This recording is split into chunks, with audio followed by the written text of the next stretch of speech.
शहर हैदराबाद के अल्लाहपुर डिवीजन की यूसुफ नगर कॉलोनी में वाक़ दरगाह चिल्ला हजरत हाजी अब्दुल रहमान उर्फ सैलानी बाबा के उर्स शरीफ का इनेकाद अमल में आया।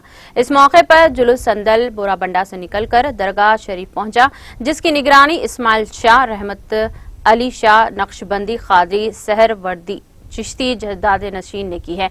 इस मौके पर दरगाह के जिम्मेदार एजाज अली खान भी मौजूद थे। इस मौके पर कव्वालियों के प्रोग्राम का भी इनेकाद अमल में लाया गया।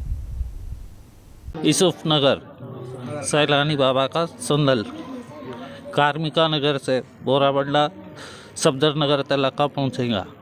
3 तारीख चिरागा, 4 तारीख।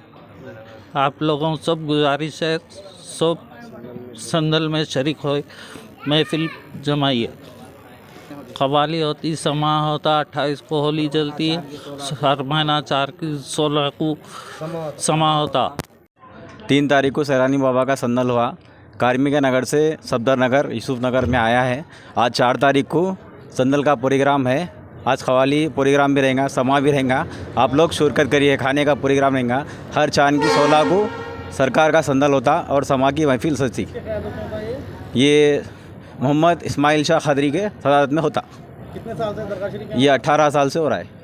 कितनी पब्लिक आती है यहाँ पर? यहाँ पे हज़ारों की तादाद में लोग आते हैं। हर एरिया से पब्लिक आती है। बोराबंडा, यूसुफ नगर, सफदर नगर, अल्लाहपुर, कार्मिका नगर, सिराम नगर, शाहीन नगर, बारकस, चार मीनार, हैदराबाद, नामपल्ली ना मेहमान खादरी आते।